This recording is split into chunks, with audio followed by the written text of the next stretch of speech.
Hey guys, welcome back to Garden and Grease. It's pretty chilly out. I think it's 40 degrees right now. But I'm kind of tired of filming in the house, and I thought I'd come out next to my plum tree stand and talk to you about seed starting. So I keep seeing a ton of videos, people saying what seeds to start now and what they're starting, and I enjoy watching them.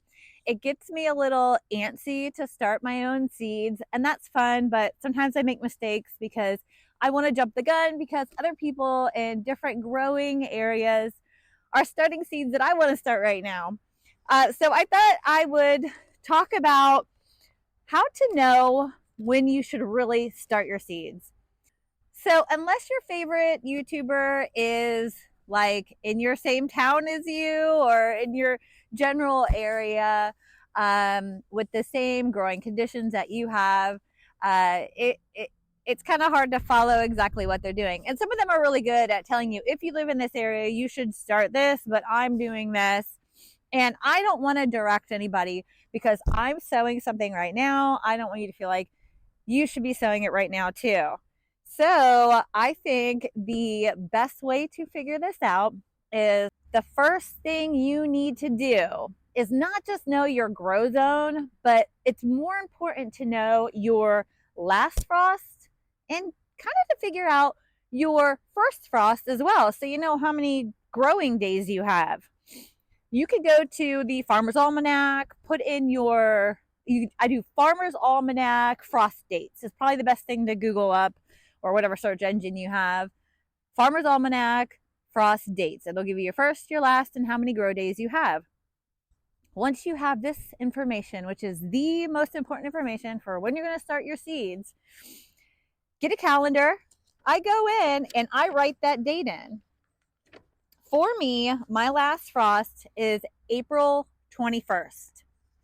With that information, you can then figure out April 21st is here. Some of your seeds want to be started 2 weeks before the last frost. I'll mark that in and I'll go back in 2-week increments and start writing all those in. So we're in February right now. Today's February 2nd, Groundhog Day, by the way. I don't know if you follow that folklore, but I guess he popped his head out and didn't see his shadow. So therefore, we'll have an early summer or an early spring. I don't think that's very accurate though, but that would be quite nice. So, and in the month of February, I have my 10-week, which would be on February 11th, and my 8-week seed starting times, February 25th. Okay, so then you have that information. You have it wrote down in a calendar. Now, what do? Well, you're going to look on your seed packets and they're going to tell you. Now, some of them aren't very good and they don't tell you. So I have a solution for that. But make sure you read them well because some of them can be a little tricky. You might see the number 8 weeks. You need to read into a little bit more because sometimes it's 8 weeks before your last frost date, and sometimes it's 8 weeks before you transplant them out. So you need to read that because you may not be transplanting them out after your last frost date or on your last frost date kind of idea, that week of it. It may be your transplanting time to go out, like tomatoes and peppers, isn't until your soil is warm enough. And essentially for a hot summer crop like a tomato and pepper or eggplants, your temperature of your soil isn't going to really be warm enough until your nighttime temperatures are consistently above 50 degrees. Then you can kind of guarantee that your soil temperatures are staying warm at nighttime and they're going to be okay. I digress. Anyway, so if your seed packet doesn't have that kind of information on it for you, there's all these companies that sell seeds, the really good ones, they are going to give you information. Roarer Seeds, we went to the Roarer Seed store, in their catalog, they have a page and it tells you, and this is actually for the region of that store, and they give you a QR code you can go to find out information if you're in a different region. But it tells you for this area when to start your seeds, when to transplant them out. It gives you dates. This is very cool. Now, this is just for vegetables. So if you're doing flowers, you're going to need to look that up. Johnny Seeds, on their website in their growing library, they have links for all of this information. So you can check that out. It's flowers, herbs, vegetables, all that stuff. Botanical interest in their catalog, they have 2 pages dedicated to this.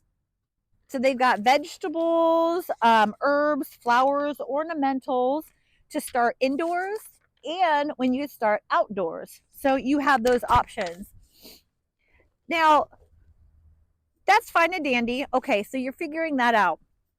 Now, if things that are going to play into changing that are, these are good to know if you're just putting them out and you don't have anything to cover them with. So say you want to get an early jump on things, or your brassicas, and you learn this through trial and error or just listening to other YouTubers or websites or blogs and things like that, is if your spring summers heat up too fast and your brassicas don't do well if you put them out after the frost or whatever your seed packet says or the information you find says, it warms up too fast, they're going to bolt. They're going to go to flower and they're not going to be any good. The chickens would still like them. But if you have some kind of covering, a frost covering that you can put over them in the garden, that's going to change your dates a little bit. So some information like this isn't really going to play perfectly for that situation unless you find a website or something that really has like really great detailed information on that. Some of that is a little trial and error, a little bit of listening to other people, what they're doing in your area, and trying stuff out. So we bought our property about 1.5 years ago. This past growing season of 2023, it's been a ton of trial and error. I'm trialing stuff. I don't expect everything to work out perfectly. I never really expect everything to work out perfectly, but we are learning with our property and our little microclimate we have here what works, and each individual part of the yard is going to kind of be different, so we have a really dry super sunny spot, we have a wet sunny spot, we have all those things happening on one little piece of land here, our yard, and trialing those things out and keeping track of them. I want to say that this is really important. This last year is the first time that I started trying to keep track of this kind of stuff. After failures in multiple different types of growing situations, I finally am smartening up, keeping track when I sow seeds, when I transplant them out, what went good, what went bad, what the weather was like when I did this, what kind of year we had. You're not going to remember. And 3-4 years from now, you're like, yeah, I think I'm going to try broccoli again this year. What did I do 5 years ago when I decided to do that? You're not going to remember. I mean, I don't remember. So if you have a notebook that you keep track of all this information, this is your years of experience. Even if it's a year, a season, this is your experience that you have. Learn from your own mistakes. I find when you learn from your own mistakes, you learn a lot better than learning from somebody else's mistakes. As a kid, you kids, people learn better from their own mistakes than they do hearing somebody tell them about their mistakes. So writing in a notebook, which I haven't found one that's perfect for me yet, but it's working for now. It's motivating me to keep writing stuff in here. Super important. I am going to tell you what I'm going to grow this month. My favorite thing to grow in the garden is the thing that I'm going to be starting this weekend. I'm super excited about it. I have a ton of varieties, way more than I have room for. So I'm trying to problem solve how I'm going to get everything in my little grow light area. So I just want to let you guys know that can't go off of everything you hear online, what other people are doing. A lot of the times not in your area. They may be your grow zone, but they're not going to have the same frost dates. I've made that mistake following other people and then going, oh, duh, that was stupid. But seed packets, find actual seed company websites. They'll let you put in your zip code and they'll populate dates for you. And you can start some things earlier if you can put a covering over top and protect them from frost. stay watching because we're going to go inside and we're going to go start my favorite vegetable of the year. Okay, guys, now we're in the house where it's nice and warm, and I'm going to tell you what seeds I'm going to be sowing right now. My most favorite vegetable now to grow is peppers. And I have a ton of pepper varieties. Last year, I had such a successful pepper harvest. I've never had such a great year. And I think having a really successful harvest, like I harvested really early in the summer till right at the frost. And it really gave me a new appreciation for growing peppers and wanting to try a whole bunch of different varieties. And I kind of got more than I expected I would. But right now is a time that I want to start sowing them. Pretty much most people are starting to sow them right now, or they had already done them back in January. We are Pennsylvania, zone 7A, and our last frost date is April 21st. So I want to give these, you really want to give them 10 to 12 if you can, weeks of growing in the house. Now, I'm not going to put these out that first week after my first frost date. I'm going to wait probably like 2 weeks. I'm going to gauge the temperatures to make sure that my nighttime temps are steadily in the 50s before I put them outside. All right. So the varieties that we are going to start sowing, and I'm really excited about this one because we had found a soup that we just love. It's a poblano chicken soup, and I've never really liked hot peppers before. And this isn't like a super hot one. And that's probably why we like this one. It's got great flavor, just enough kick to it. It's great.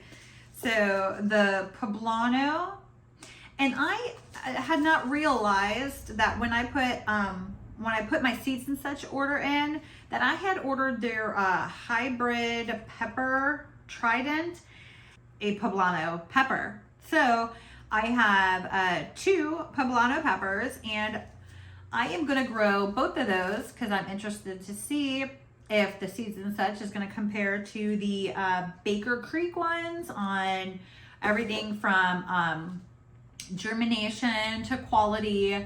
I love testing out, companies or soils or fertilizers and things because I always want to know what is going to work best. There's always something new. I just like to know and experiment. So we're going to be experimenting with that. So we're definitely doing 2 different poblanos. We're doing a orange bell pepper, and along the bell pepper line, one that grew really good for me last year. I mean, my only super successful year of growing bell peppers was last year, and I did the King of the North. And I guess there's a reason why they call it the King of the North. We're a northern state, and these were amazing. Like I had so many of them turn red, and at the end of the season, I mean, they were still putting on a ton of peppers, and I was picking them green before the frost came, and they're super good, red or green. They kind of get like a purpley look. Just, these are some really good peppers. That's a Baker Creek as well. This is a pepper, another one I grew last year, and I absolutely loved it. So we're gonna do more. The Jimmy Nardello. Now I said we don't really like a lot of hot peppers, but we love some sweet peppers. So this Jimmy Nardello is really good, and it puts on the pepper super early in the season, and a ton of them, and it just goes all season long.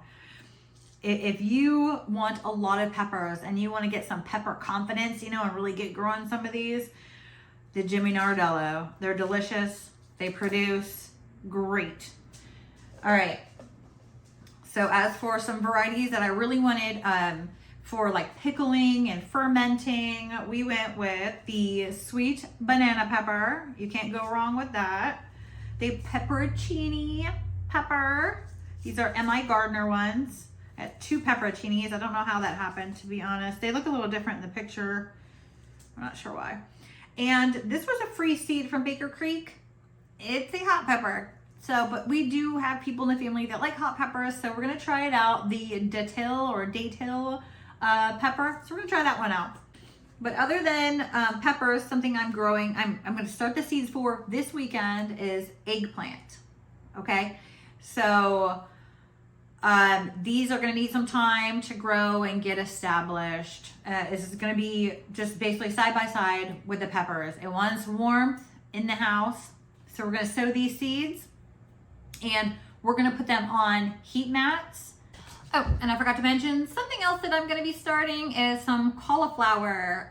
It's one of those things that I'm gonna get it out, put it under some row cover, but not, they are a little finicky with the cold and really finicky with the heat. So it's gonna be kind of balancing this out.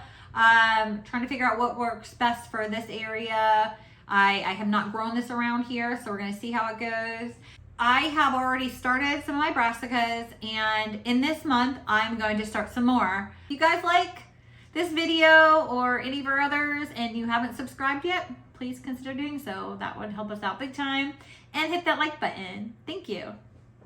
I'm gonna start some more of my lettuces. I don't know if you can see the massive variety of lettuce products that I have in this container. I do a lot of succession sowing during the season. I even try some of them in the summertime in shadier areas of the garden. And then in the fall, I grow them. So I'm gonna try to get out an early crop in March and put it under some row covers. So I'm gonna start some of those mid-February to get out to put out in mid-March. So last year I had used some of the biodegradable bags. I had sown some of my peppers in the biodegradable bags and some like solo cups, some repurposed plastic cups. I will be growing the pepper plants in the house in containers like these solo cups. I may use some of these. These aren't very tall though, so if I don't have enough cups and plastic containers like this, I might use those. But I'm gonna have to start them in these 6 cell counts. I didn't really want to. I wanted to just start them right into the taller containers, but I don't have the space. I have some other things like my onions, some cold hardy vegetables and lettuces and brassicas and things like that currently under lights, and until those go out, which they're going to go out nice and early, I'm going to put a frost covering over top of the beds where I'm going to be putting those. So they'll be able to go out nice and early, and hopefully we're going to be able to time it so that when the peppers get big enough that they need to come out of these cell counts and go into bigger cups or containers, that I'll be able to get those out from underneath my lights and outside, or hardened off and then put outside. And then I can up pot some of this other stuff and then also start my tomatoes at that point. That's the plan. I would love if I could get some more grow lights, but it's just not really in the budget yet this year. So this is what we're gonna do. Okay, and since I'm starting them in the little cell count containers and not in the bigger containers, I think that the soil I'm gonna use is some seed starting mix. I got some organic seed starting mix left over. There's not a lot in here. I have another container of it, another bag that I'm gonna be using. And I would have, if they were in these containers and they were going to be in here 12 weeks, I was honestly just going to use, I had some of this Fox Farm organic potting soil. I was just going to use the potting soil. In reality, when using a potting soil, it already has some fertilizers in it. Like this has earthworm castings and batch guano. It's got fish and seaweed in it, so it has fertilizers in it to keep it going for a while. Then maybe after a month or so of being in it, I'd give it a dose of some other fertilizer, maybe some fish and seaweed emulsion that I have. And but since I'm going to be up potting these anyways, I'm just going to start them in the seed starting medium, and then when I up pot them, I'm just going to up pot them with the potting soil. I prefer to use an organic potting soil. You could use any potting soil, to be honest with you. Just make sure that you run your fingers through it and get any big chunks out of it. So if you're starting your seeds in just potting soil, just make sure there's no chunks. You want it as fine as you can get it so that the little roots can work their way through the soil. Some of the stuff you can get can be really big and chunky, so just be a little careful. If you're going to use potting soil, check it out. Make sure it's something that is kind of up on the finer texture side of things. And like I said, I prefer to use an organic, but if you can't locate an organic, you can't afford an organic, or whatever the situation is, get what you can get. I want to show you the difference. This is the seed starting mix, and this isn't wet yet. This is dry. There's some little pieces you kind of got to break up a little, but this is super fluffy, no big chunks in it. And the potting soil, which I really like this potting soil. It is really pricey though. It was a gift my husband had gotten me. Some women get flowers and candies and jewelry. My husband knows the way to my heart. He gets me stuff for the garden. But this is actually like super good stuff. But a lot of the time when you get a potting mix, let me see if I can find a chunk in here. You'll see like little twiggy things, which that's like nothing. But there'll be some chunks, like little bark chunks and stuff like that. You want to just kind of pick out the bigger pieces that are in there, like a little chunk like that, and not use that. But this is some really good organic stuff here. If there's a chunk, you know, if that was sitting on top of a seed, the seed's gonna have a hard time germinating. So you pick out the chunks, the little bark and sticks and stuff like that. And I'm actually probably just gonna mix that right in with this. Actually, there was a little chunk of twig in that seed starting mix. That was actually bigger than what was in the organic potting mix. So anyway, I'm just gonna mix that in with it. So I'm gonna get this wet now. Okay, so we're just gonna start to moisten this down. That way, if we put it in dry, it's just gonna kind of fluff up and displace the seeds around, and it doesn't absorb the water right away. We're gonna do this now before we put it into the containers.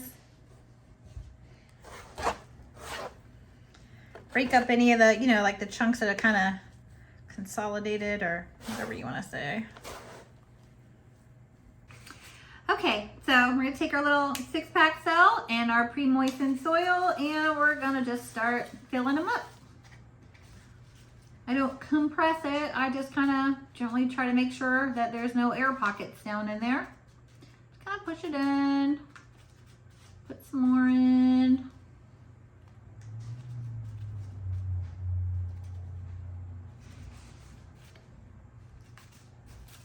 There we go. Okay. Actually, and one thing I want to do before I put any seeds in is I want to label these. And I think I'm going to label these ones with tape on the outside instead of the little labels in it. Okay, so I labeled it Jimmy for Jimmy Nardello, and on the date, it's the 2nd of February. All right, so I'm doing this whole 6 cell with Jimmy Nardello's. And like I said earlier, your seed packet should tell you enough information to get your seeds going. Like this seed packet says on it, start them 8 to 12 weeks before your last frost date. So we're within that time frame right now. I think we're 10 or 11 weeks. And it says that the depth is 1/4 of an inch. Ideal temperatures to get it sprouted is 70 to 95 degrees. And it'll take 7 to 10 days. Okay. Look at those seeds. I have more than I thought I did. That's awesome. I may even do more than just the 6 cell. Okay, so I'm double checking before I put it in, the Jimmy Nardello. And I'm gonna poke a little hole. I'm only gonna do 1 per cell count because I know these are gonna do really well. I'm just gonna go down a little bit, poke a little hole in there. Not too deep. Like that. And honestly, if one doesn't sprout, I could honestly just in a week from now throw another seed in that cell count. Okay, so I got 1 in there. Because I don't like cutting them out. It makes me sad.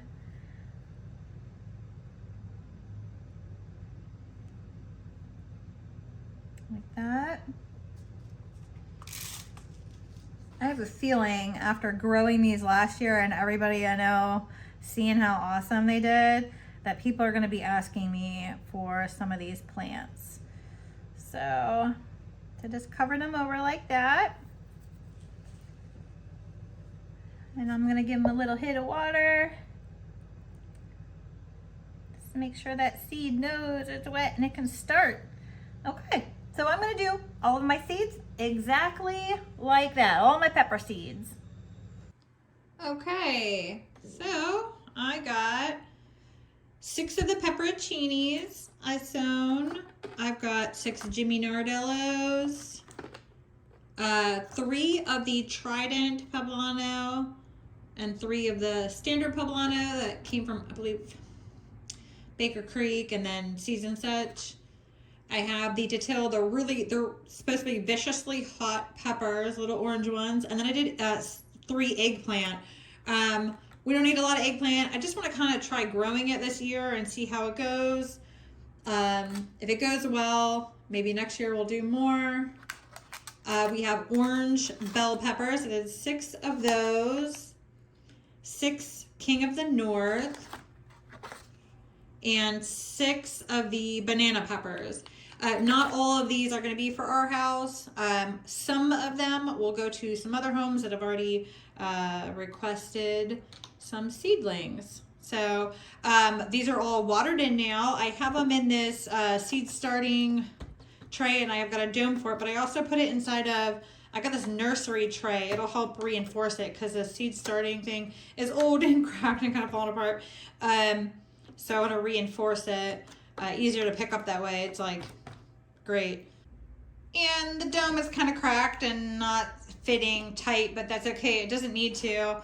I just wanted to start creating humidity in here, and then and having a little bit of air in there is a good idea, like kind of cracked and vented a little bit. Okay guys, we did not work on the grow room area like we thought we were going to, but we did empty it of most of the furniture, and I now have a place to put our seedling rack.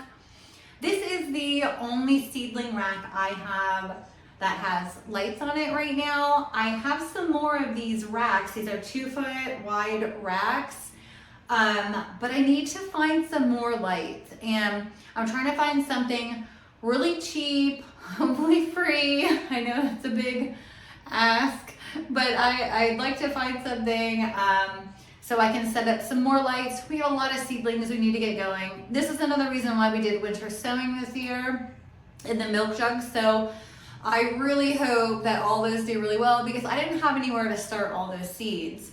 I'm already maxed out on space on here because only 3 of these shelves have lights on them. But right now I have our pepper seedlings or pepper seeds on a heat mat down here. I have the temperature set at 75 right now. I'm going to keep an eye on that. It is regulated by a thermostat down here. And this is kind of new to me this year. I'm not totally thrilled and sold on it. I have another heat mat that I prefer. We're using it for something else right now. We use it for all kinds of stuff. We even use it for when we're raising our baby chickens, but like in the brooder. But this is working okay. I prefer one that actually you just plug in and it's a little dial. I showed it on another video. Now, they have lights on them. I have these set at 16 hours on right now. As soon as they pop up, the little seedlings are gonna have access to light. That's super important unless you're checking them a couple of times a day. Then you don't have to have them under light while they still haven't emerged yet, but you just need to check them regularly. As soon as they come out, they need access to light. But in this system, I have 6 of these 2-foot long Barina lights, and I love them. I used them last year. We had a great grow season last year, and I really think it had a lot to do with getting our seedlings going really well. So, I mean, I'm gonna try some of the, I think I'm gonna have access to some of the shop light type of things. So I'm gonna try to get bulbs for a really old shop light that I had found. Depending, see how affordable they are. That'll be good enough to grow seedlings under. So I want to see the difference between growing under that and growing under these. We have a timer panel set up. So this is anything timed, and that's anything that's going to stay on all the time. So I have the heating mat on all the time, the lights, and a fan on a timer. So some of the stuff is on all the time, like the heat mat, and some of the stuff is timed for 16-hour lights on, and our onions are set for only 12 hours on. So I have them at the very top. That way they don't get too much light. They only get 12 hours on, 12 hours off. But that's what we have. Everything's looking really good. And I'm going to put in the description some Amazon links for all these products, because we did buy all these products on Amazon over the course of the past couple of years. So we'll put links of those in the description, and we are Amazon associates. So if you guys click on those links and buy anything, we do get a small commission. I just wanted to let you know that. But these are the products that I use. And the reason why I went with the 2-foot wide racks and lights is because you can fit them just about anywhere. And they're way more affordable. A 2-foot wide rack is really affordable. If you only have a little bit of money to work with at that time, you can really get one of these and this light system. So doing the 2-foot long ones, I really found that it was the most affordable option to get into growing your own seedlings indoors. I hope you guys really enjoyed this video. I hope it was helpful. If you have any comments or any questions, please put them down in the comments. We've got a bunch of videos that we're working on. We're gonna be putting some new garden beds out back. We're gonna show you how we're gonna do that on a shoestring budget. Those will be some really good videos, so look out for those. Thank you guys for watching. Please hit the subscribe and the like button. Thank you. Have a good day.